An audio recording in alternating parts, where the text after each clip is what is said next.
Hello friend, હું છું કલ્પનાસ કિચનમાં આપનું હાર્દિક સ્વાગત છે।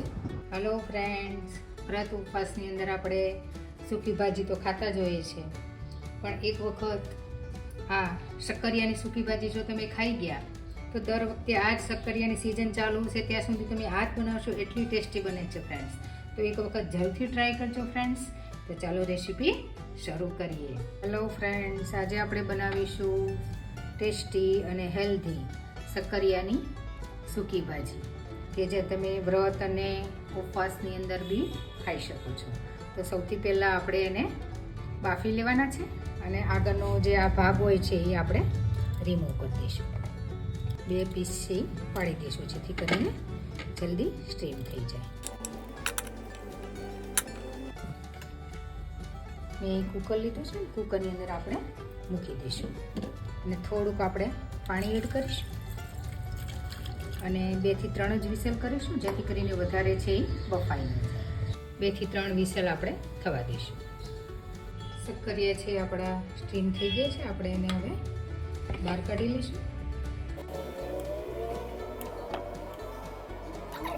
શક્કરિયા ઠરી ગયા છે અને મેં છોલી પણ લીધા છે, હવે એને આપણે સમારી લેવાના છે। પીસ તમે કોઈ બી તમારા મનગમતા પાડી શકો છો। શક્કરિયા છે એ બધા મેં સમારી લીધા છે, હવે આપણે એનો વઘાર કરીશું।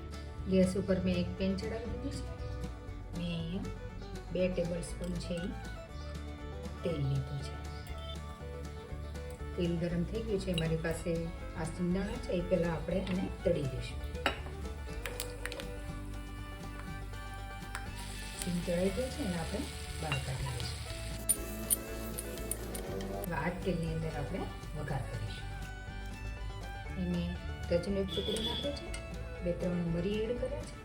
આપણે આ સૂકી ભાજી છે એ ફરાળ માટે કરીએ છીએ એટલે ફક્ત મેં જીરું એડ કર્યું છે। જો તમે ફરાળ માટે ન કરતા હોય તો રાઈ છે એ તમે એડ કરી શકો છો। મારી પાસે આ લીલા મરચાં છે એ એડ કરી દઈશું, લીમડો છે એ એડ કરી દઈશું, આદુ છે એ પણ આપણે એડ કરી દઈશું। એ થોડાક તલ લીધા છે, એ થોડાક તલ એડ કરીશું। ઉપવાસમાં આમાંનું તમે કંઈ બી ન ખાતા હોય તો એડ ન કરવું, ઘણા લોકો નથી ખાતા હોતા તો એડ ન કરવા।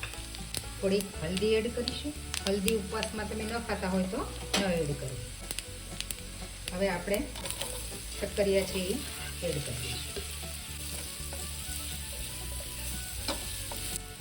ટેસ્ટને અકોર્ડિંગ આપણે સિંધા નમક એડ કરી દઈશું એની અંદર। એ મેં થોડુંક ગાજર સમારીને લીધું છે એ આપણે એડ કરી દઈશું। ગાજર નાખવું બિલકુલ ઓપ્શન છે, પણ તમે નાખશો તેનો ટેસ્ટ છે એ એકદમ મસ્ત આવશે અને દેખાવ પણ સરસ લાગશે। પછી મરી પાવડર છે, મરી પાવડર થોડુંક એડ કરી દઈશું। અહીં મેં સિંગદાણાનો ભૂકો લીધો છે એ પણ થોડુંક આપણે એડ કરી દઈશું। મેં અહીંયા લીંબુનો રસ લીધો છે એ એડ કરી દઈશું। ફ્રેન્ડ્સ, ઉપવાસની અંદર આ સૂકી ભાજી એકદમ ટેસ્ટી એવી લાગે છે। તમે ઉપવાસ વગર બી બનાવી શકો છો। ઉપવાસ વગર બનાવી હોય તો તમે અંદર લસણ, ડુંગળી, રાઈ એ બધું એડ કરીને નાખશો તો બી એકદમ ટેસ્ટી એવી સૂકી ભાજી આની બને છે। અને શક્કરિયા તો હેલ્ધી છે જ, આપણને ખબર જ છે, તો તમે આ ઇન્સ્ટન્ટ બાફી અને તરત જ આને બનાવી શકો છો, બિલકુલ વાર નથી લાગતી અને ટેસ્ટી એવી સૂકી ભાજી બનીને રેડી થઈ જાય છે ફ્રેન્ડ્સ। તો જરૂરથી એક વખત ટ્રાય કરજો અને તમને આ સૂકી ભાજી કેવી લાગી ફ્રેન્ડ્સ તો મને કોમેન્ટ સેક્શનમાં જરૂરથી જણાવજો ફ્રેન્ડ્સ। હવે આપણી સૂકી ભાજી છે એ રેડી થઈ ગઈ છે। હવે આપણે જે સિંગદાણા તળીને રાખ્યા હતા એ આપણે એડ કરી દઈશું। થોડીક ધાણા ભાજી એડ કરી દઈશું। હવે એક શરીરની બાઉલમાં આપણે કાઢી દઈશું।